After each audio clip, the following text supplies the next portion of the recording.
Welcome back to Housewarming, your inside look at real Irish homes transforming for a greener energy future. I'm Kim Buckley, and this week we're back with podcaster, broadcaster and sustainability influencer Fionnuala Jones, who's been renovating the house she bought in Dublin. In this episode, I chat to her about her work in sustainability, upcycling, her design style and lots more. Then I'm off to Portarlington to visit the home of Olof and Siobhan. They wanted a house with a commute into Dublin while designing with that Scandi comfort hygge in mind. With their eco-conscious habits from thrifting and growing their own veg, I talked to them about how their energy upgrade has enhanced their lives. But first, let's head over to Fionnuala for our chat.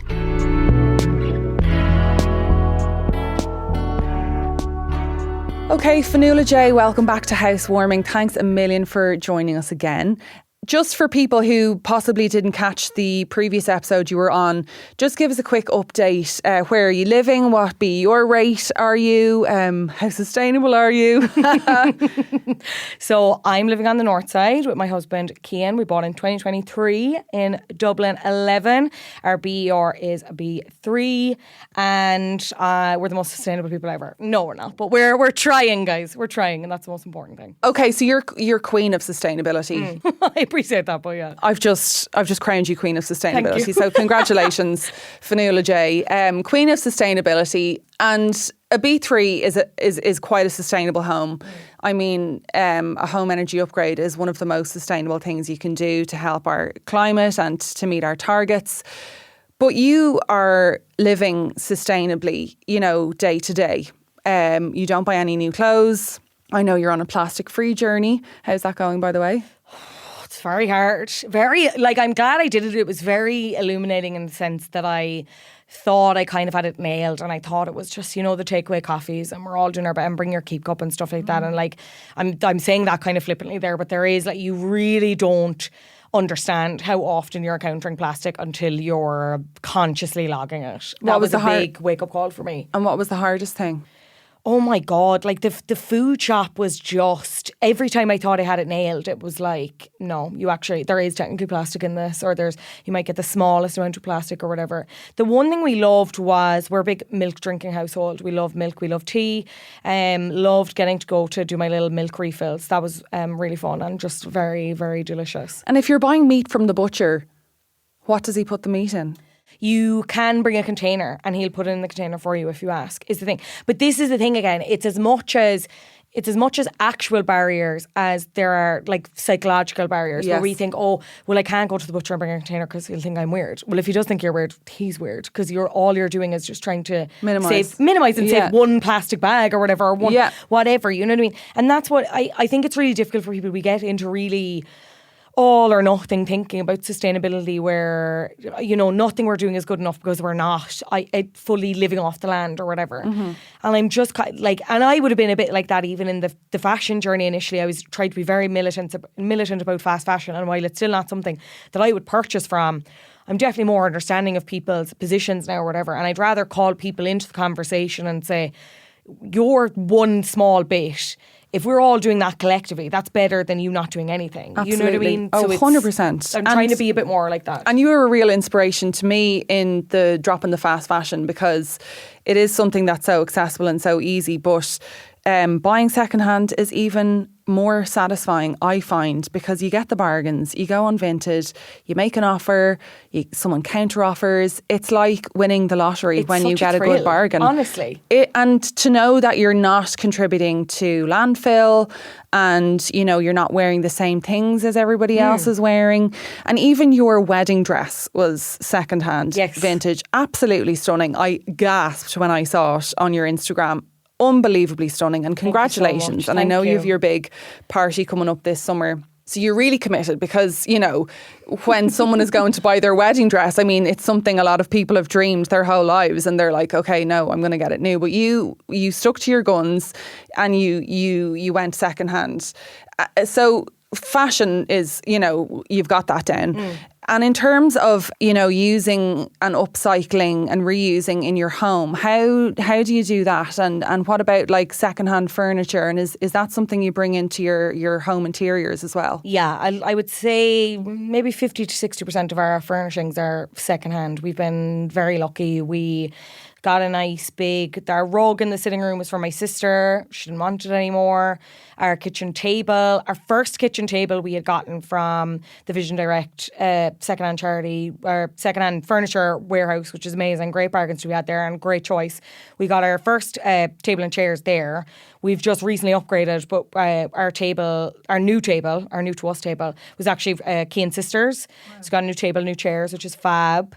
Secondhand paint, I think people don't realise. So for the panelling that you mentioned earlier, we used recycled paint that we get from the Recycled Paint Network. We got ours in the Rediscovery Centre, which is in Ballymun. Rediscovery Centre, my favourite place in the world for all things circular economy and keeping it circular. And lots of great shade ranges. I went for kind of not a baby pink, like a kind of powder pink, but they have like kind of essentially whatever shade you want, they can mix it up, which is incredible. One of those things that you'd never think of. I never knew of that. Yeah.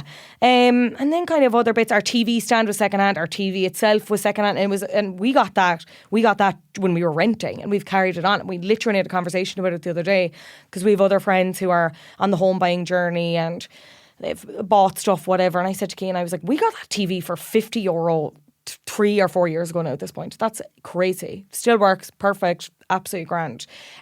So I'm constantly on adverts, I'm constantly on Facebook Marketplace, I'm constantly on, and Vinted has bits of furniture now as well.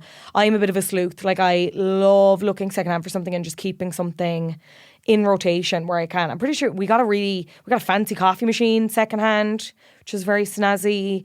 Unreal. And a coffee machine secondhand, I've never even thought of that because they're so expensive. That's the thing. And upcycling, what about, I know you said you're buying a lot of secondhand furniture, but have you painted, sanded, done anything up? Yes, so in the spare room that panelling's in, I also got 2 bedside lockers and used the recycled paint to paint just the tops of them, and I ended up changing out the hardware. So they're real snazzy. I was very proud of myself. New bedside tables. New bedside tables. I love it. Amazing. Is there anything that's a non-negotiable for you? I know obviously we can't buy new all the time, and obviously you probably do have new bits and bobs in your home. Is there anything that's just a non-negotiable? Well, my non-negotiable would be like immediately buying new. Like I just think this, and I think people can be put off by the search, and I get it. It can be a little bit more laborious, time consuming, whatever.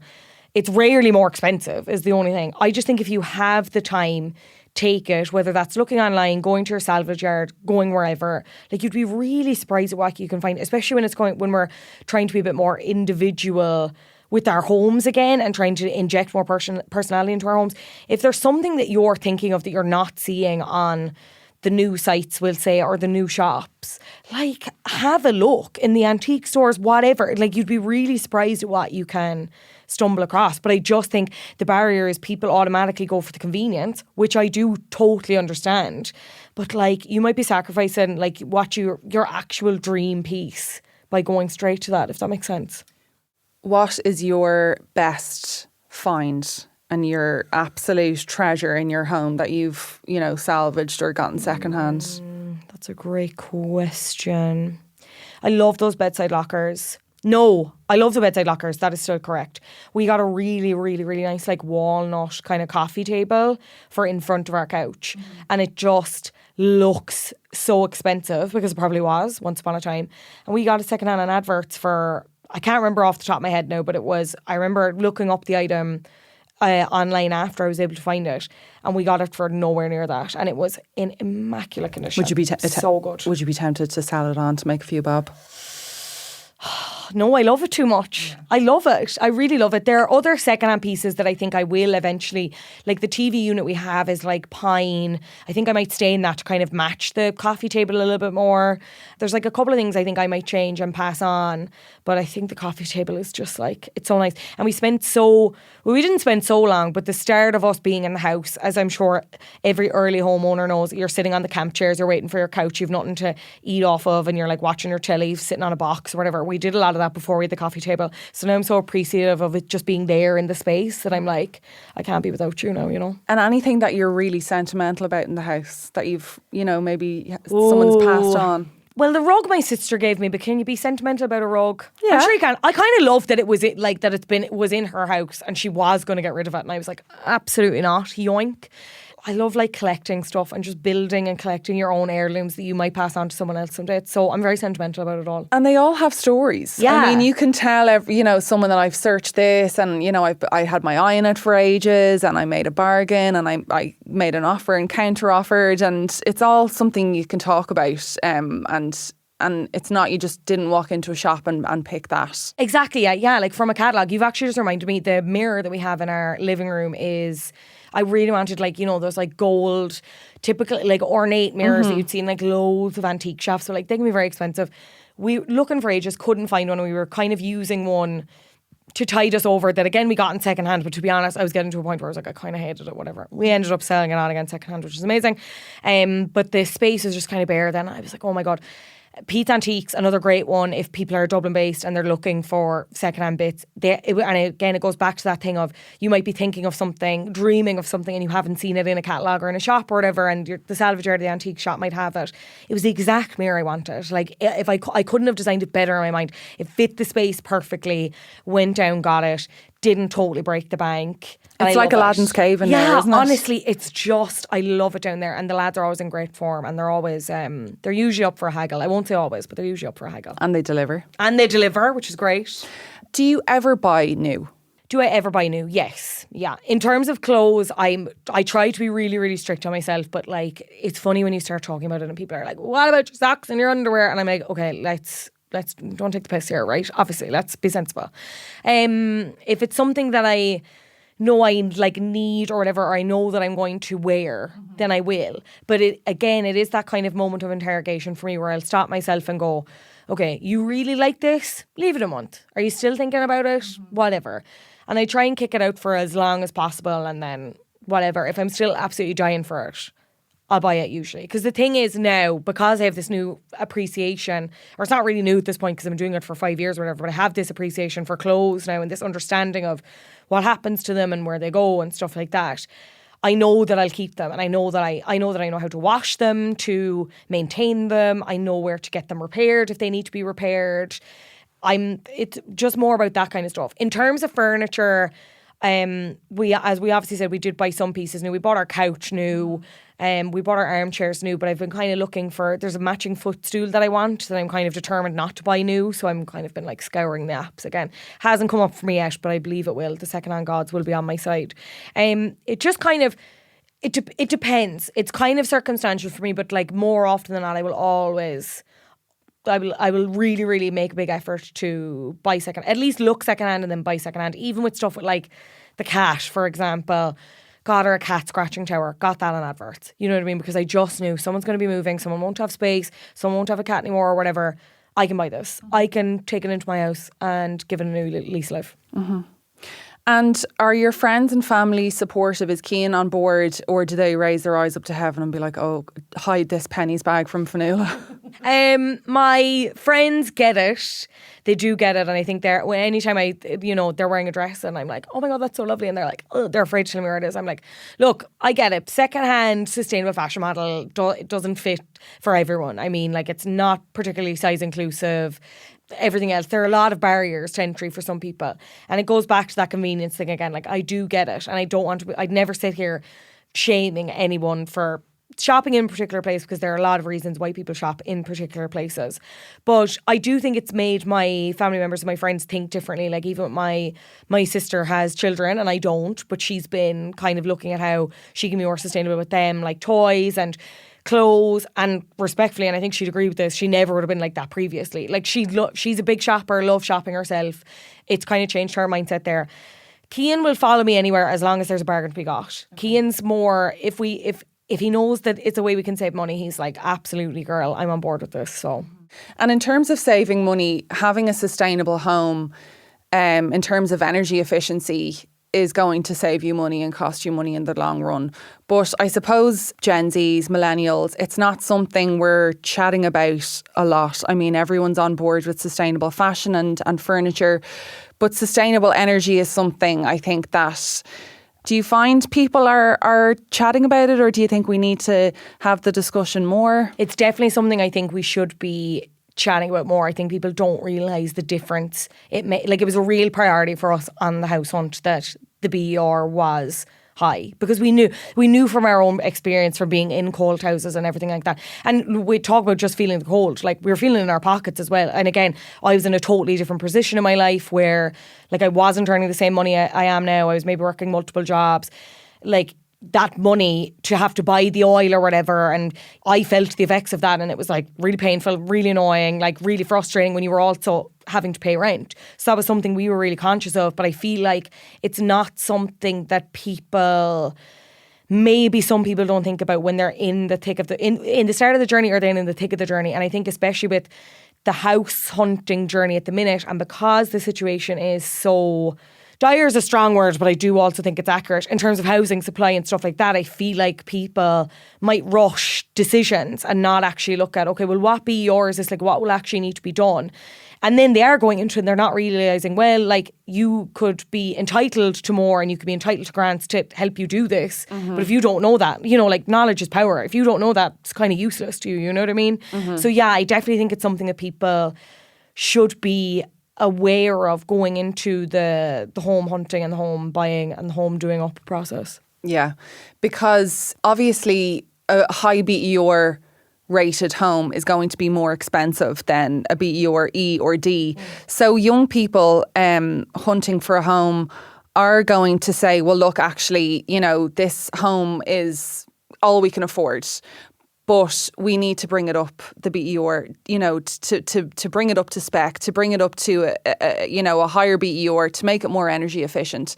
And there are now green loans out there for young people who, you know, it is a really expensive time. It's hard enough to get on the property ladder, let alone to start renovating and carrying out home energy upgrades.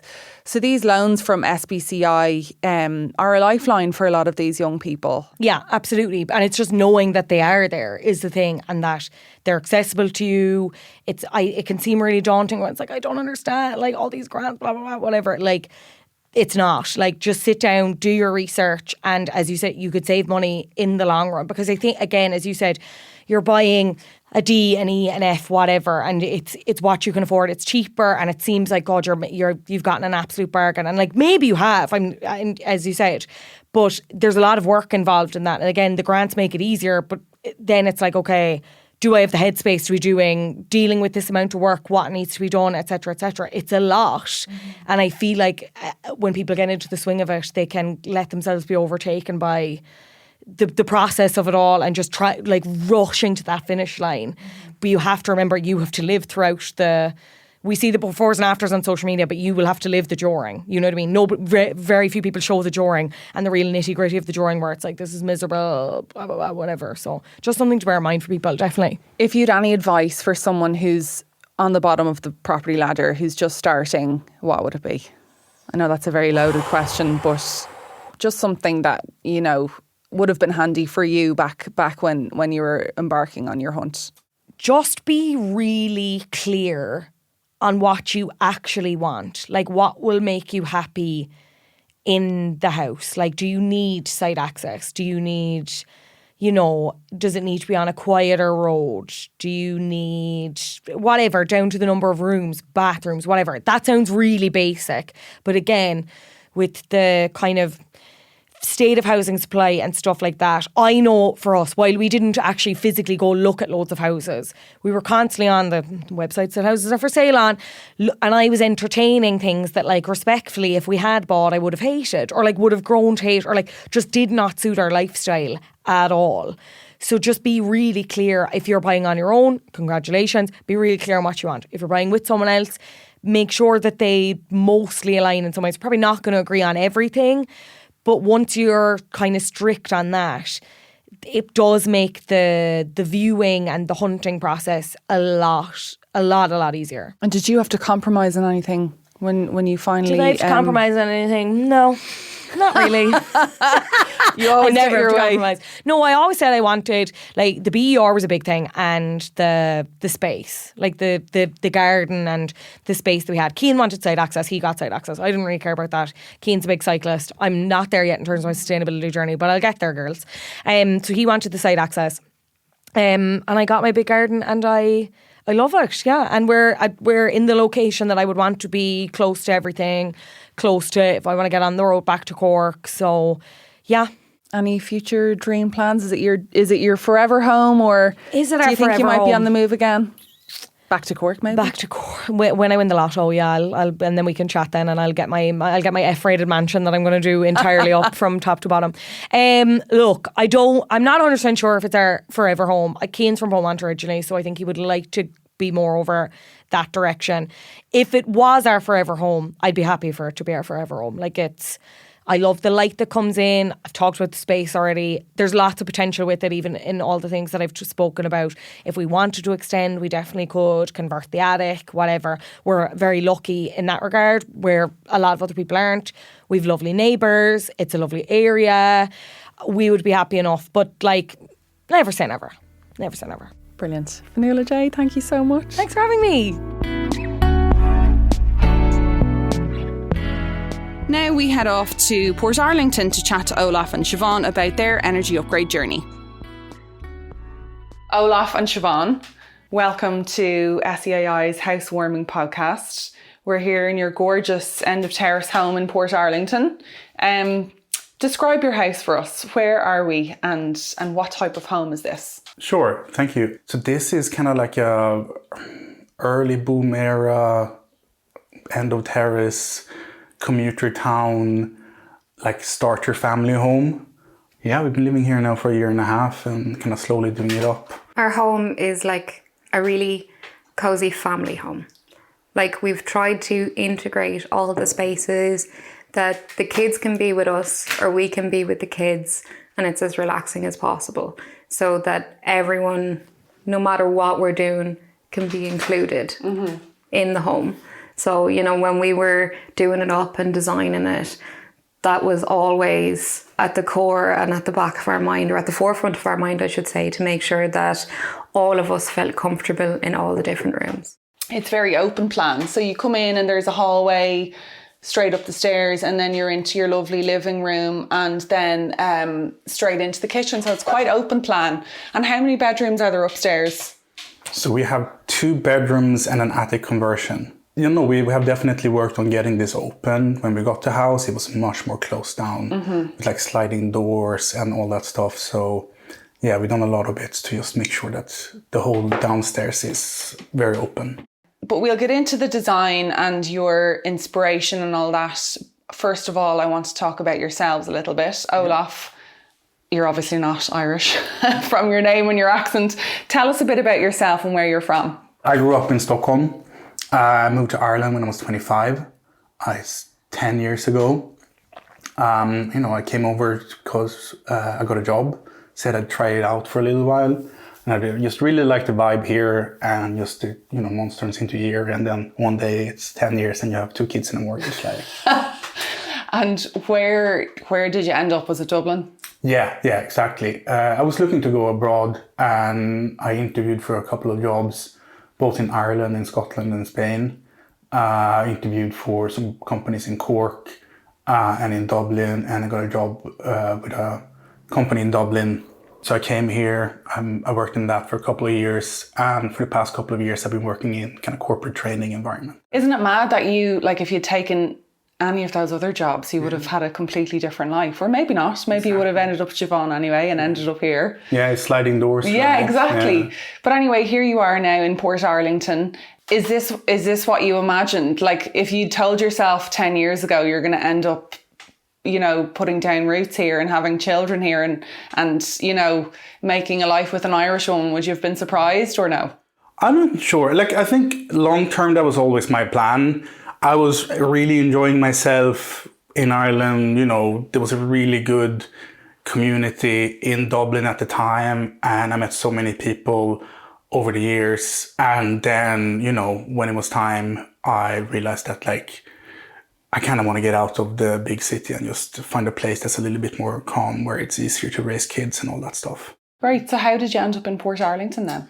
When I knew that it was time to get a house, right? Mm-hmm. So I have a son from a previous relationship. Mm-hmm. And after I got out of that relationship, I'm like, okay, the longer I wait, the harder it is to get a mortgage and all that stuff, right? So I figured out, where can I afford a house that has, did a checklist. We want, good school area. We want commuter distance, all that stuff. So I took out a map of Irish Rail and I just started going on Daft and searching, okay, what's this like?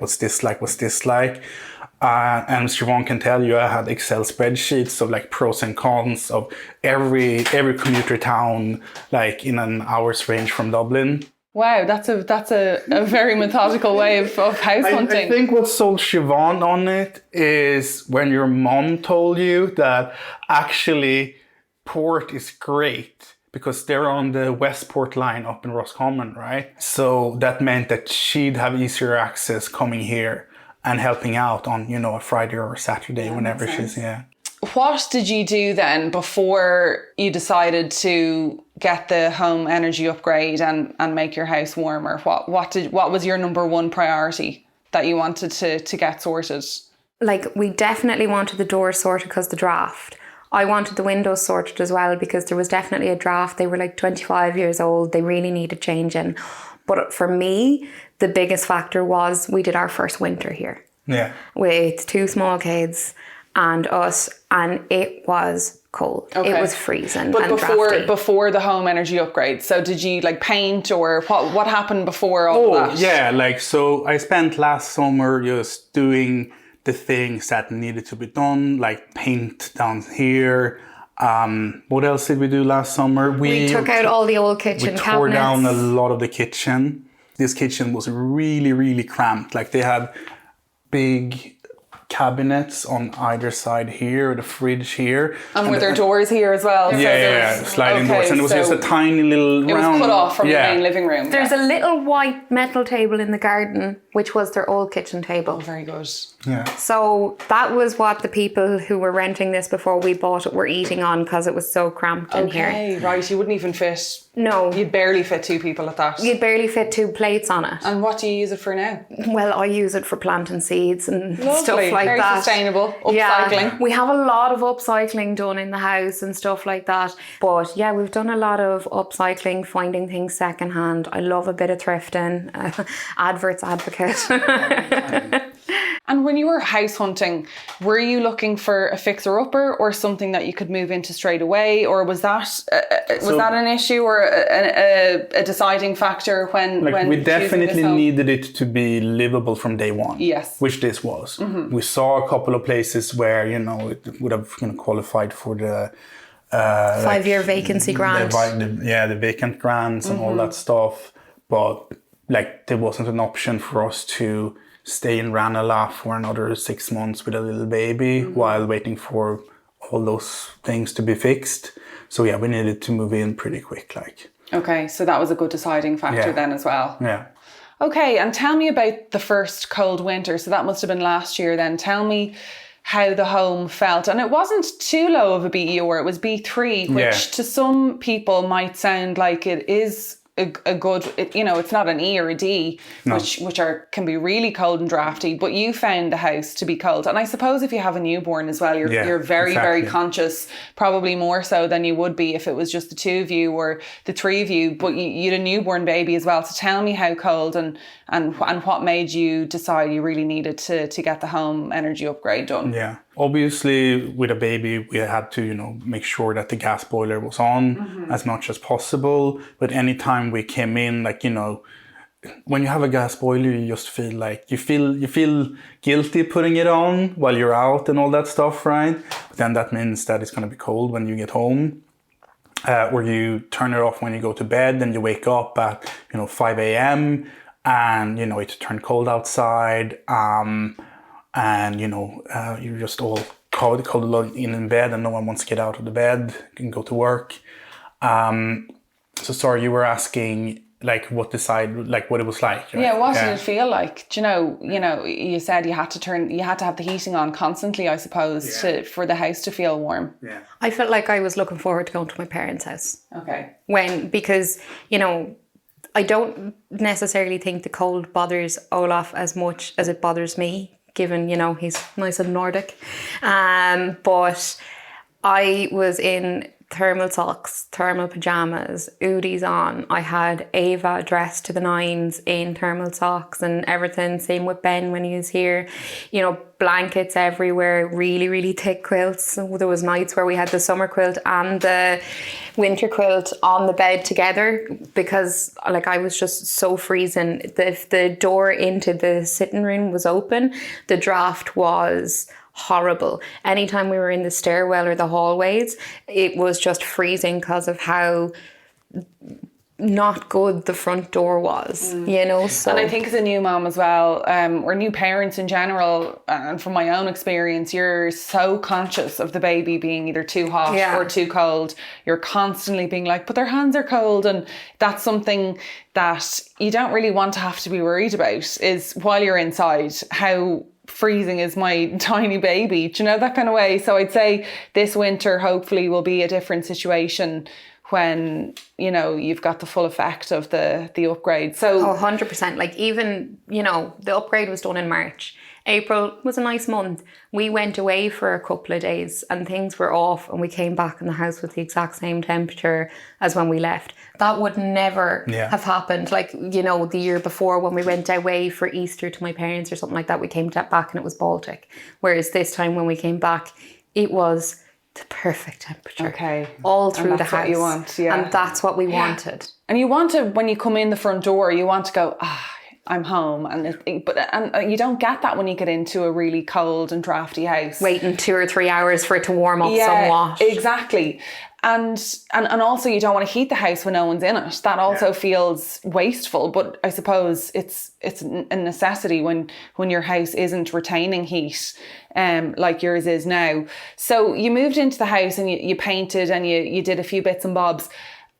Why then did you decide, let's get this home energy upgrade done? I suppose you were quite cold, but what was the first step, and how did you choose your one-stop shop provider, and why did you go the one-stop shop route as opposed to doing individual measures? Yeah, no, I think, like we said, we knew that we needed to do the doors. It was like not an option to not do them.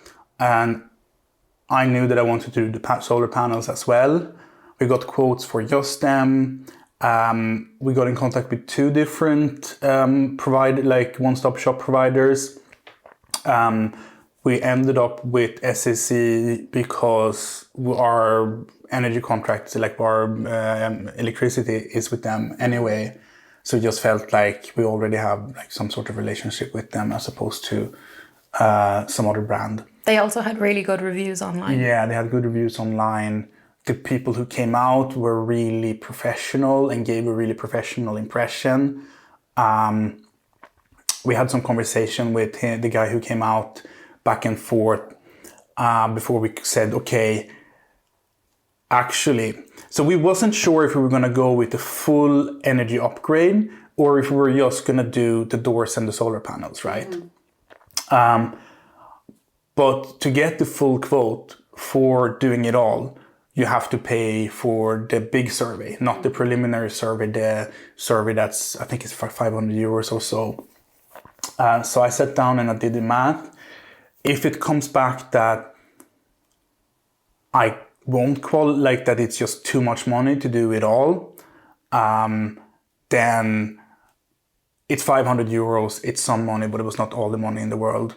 Whereas if we went ahead with it, that €500 is taking off the final bill. Oh, very good. Yeah. And Siobhan, you were just vibes. Yeah, no, like I was worried about what colour the windows would be, what colours the doors. Like literally, we were driving around estates because I wanted to see what other people's doors looked like. Oh, 100%. To make sure that we were making the right choice for our door. Oh, yeah. And like talking to the neighbours about like what door colour would work with their door. Absolutely. As long as I was getting a warm house. And then I'm an engineer as well. So like I really enjoyed talking about like what we were going to choose with the solar panels and how we were going to heat the house and all those side of things too. And about the technical things and ideas of how we could put things in, because there was suggestions of the way pipes would go in and stuff, and I'd be like, no, maybe you could do it this way and do it that way. So, you know, making sure that the house looked good as it was all going on, as well as things being practical. The functionality, it was meshing it all together. Olaf is definitely the Excel sheet, making sure that the timelines are right, the prices are right, and I'm the implementation kind of person, and making sure that the vibes are right, the colours are right, and that the house looks good. So it flows well and works well. So you got the energy assessment carried out, and the house was a B3, so not bad. But were you surprised or pleasantly surprised by the amount of upgrades they suggested? No, absolutely. Like, we were really pleasantly surprised by like the initial quote that we got. Like, one of the other ones we talked to, like the preliminary survey, they'd said a much higher price than we ended up being quoted for everything we ended up doing here. And together with the grants that came along with it, it just felt like a no-brainer in terms of we're getting a really good value. Because if we need to do the doors and the solar panels anyway, like the difference in price from just doing those to getting the windows, getting the new boiler, getting the heat pump, getting all of those other bits on top of money that we kind of already said we're going to have to spend this money anyway, it just made sense. So tell us what upgrades were recommended for you to get carried out and what you did get carried out. You mentioned your heat pump and your windows and doors. Was there any insulation carried out? Yeah, so there's no wrap, there's no wall insulation. They were good enough as they were. Okay. Insulation in the attic, so attic insulation. I think that was the only insulation. So boiler, doors, windows, attic, heat pump. Yeah, that was all that was done. Yeah. Okay, and what's been your favourite part of the whole upgrade? Is it the heat pump?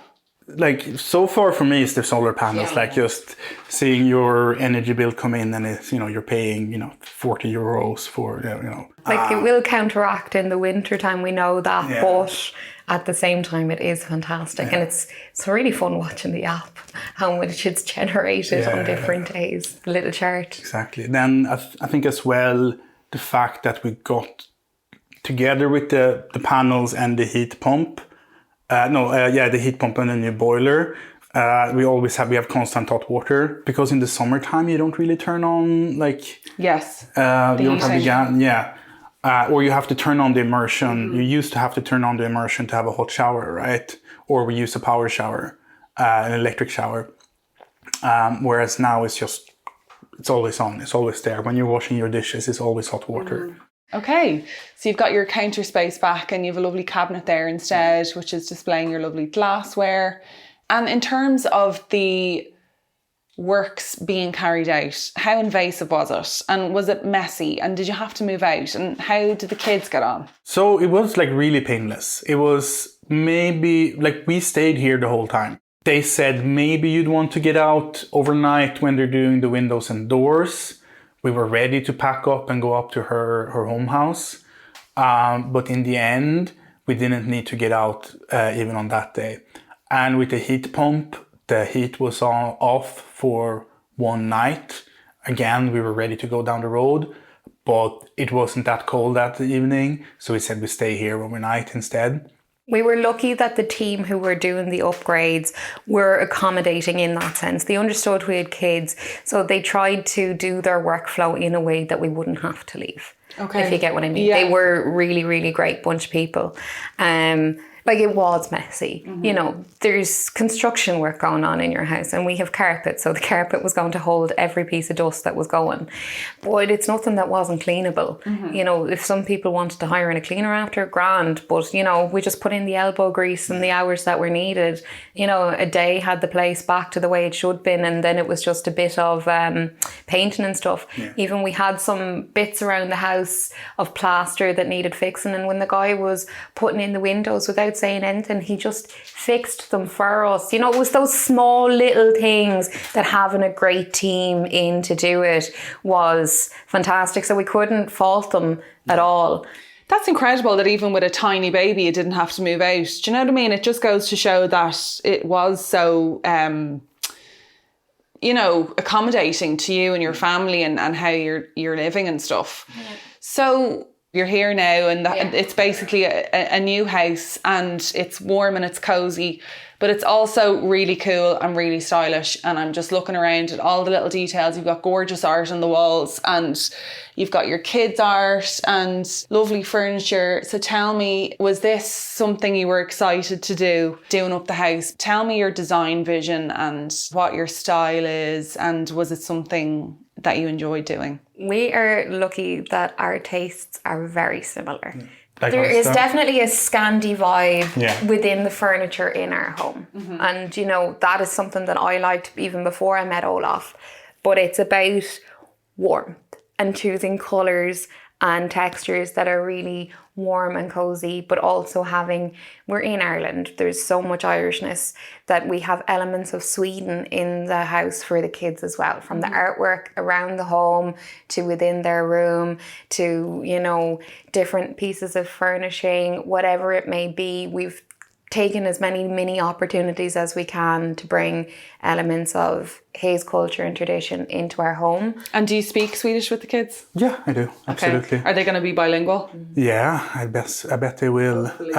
So that's also bringing the Scandi vibes here as well. Yeah. And the lovely warm wooden countertops. That's really cozy, because I think people are putting in marble and quartz and stuff, and the wood is just really nice and cozy. And yeah, no, there's solid wood. That's Olaf's want, and the agreement was if we get solid wood, he has to look after it. Okay. So yeah, but a lot of our furniture would be wooden, you know, that kind of style. Very simplistic, modern, but classic. It's got that timeless vibe. It's not like in 5 years you're going to look at our sofa and go, oh geez, that's so 5 years ago. Yes. You know, that it will age with the house naturally. They're classic kind of pieces. Exactly. You have a lovely brown leather couch. I mean, that will never go out of fashion. No. And your gorgeous colourful art on the wall. Where else in your life, like I know you said you love upcycling furniture and buying secondhand stuff off adverts. What secondhand stuff are we looking at around here? Oh, well, it's mostly stuff to do with like the kids and that furniture, like especially, so a lot of the furniture for the kids, the buggies, the changing tables, bats, anything like that.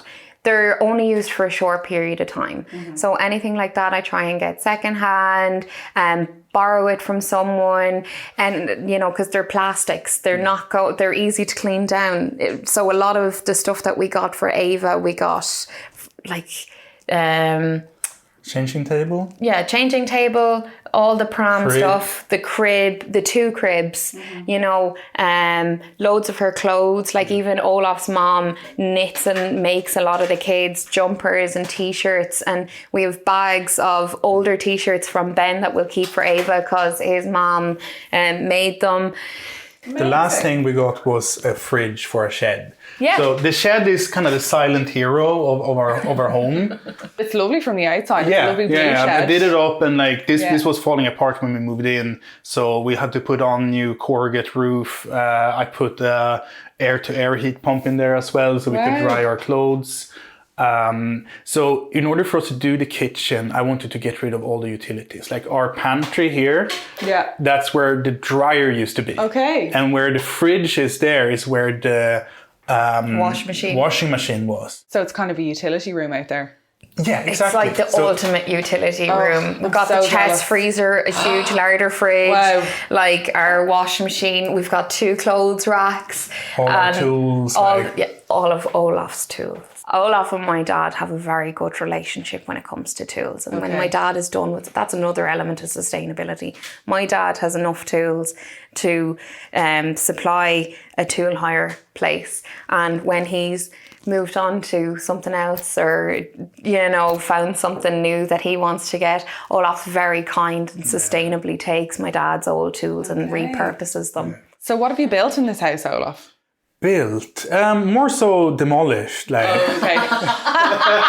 No, what happened, I did the whole garden. Like I did the grow beds. Like all of the garden was just tarmac when we moved in. Okay. So I took out the tarmac. I put in the Paving. put in dirt, grew grass, built the beds. We put in the water butts, so all the water that's running off of the shed roof into the gutters, we collect that water and use that to water the plants and the garden and stuff, so that we're not pulling off the supply. That's amazing. Oh my God, you're self-sufficient. Well, that would be the ultimate goal, but our garden's a little bit too small to have enough potatoes for the whole year. And I know you said that you might have to upgrade in the future. Is that something you'd like to do, basically live off the land and grow your own veggies? I think we both have like that bit of a hippie vibe going on, that we, more so I really enjoy the growing of the vegetables and the gardening, and Olaf really enjoys the other side of it with the cooking and pickling stuff, making his own mead. So basically anything that he wants to use for those projects, I would like to be able to produce for him with the garden. Oh my God, that's amazing. Yeah. Finally, do you think homeowners like yourself are playing a role in the climate change issue that we have facing us at the moment? Having worked in industry and seeing how things are actually done and dealt with when it comes to sustainability and waste and energy, we definitely play a small role, but there are a lot more people in a lot of different ways that need to be accountable and be held accountable for those things. Because even if every homeowner in the country does this, as amazing as that will be for them and their families and the rewards that they will reap, it's a very small drop in the ocean compared to the work that needs to be done and the eyes that need to be opened to actually start to make change. And cultural change is tough. It's really, really hard. It's what I deal with in my daily job, but it's really what needs to happen if we're going to make the world what it needs to be for our kids. You know, it's those who've gone before us have made the world what it is now and made the mess that we need to fix. Obviously they didn't know that that's what they were doing, but it's our responsibility to do that and to open the eyes that need to make those changes. So it's great for us to make those changes and to rid ourselves a small bit of our own climate anxiety. But yeah, there's a lot more that needs to be done out there. That's just my personal opinion. That's it for this week. We'll be back with our final episode next week, where we'll be visiting a super insulated home in Blanchardstown, and who better to round off the season with than architect Dermot Bannon. If you'd like to find out more about any of the grants or schemes mentioned on this episode, you can head over to SEAI.ie, and there are links in the show notes. And finally, we have a special bonus episode on the feed all about green loans and finance, so check that out if you're starting to get serious about your renovation.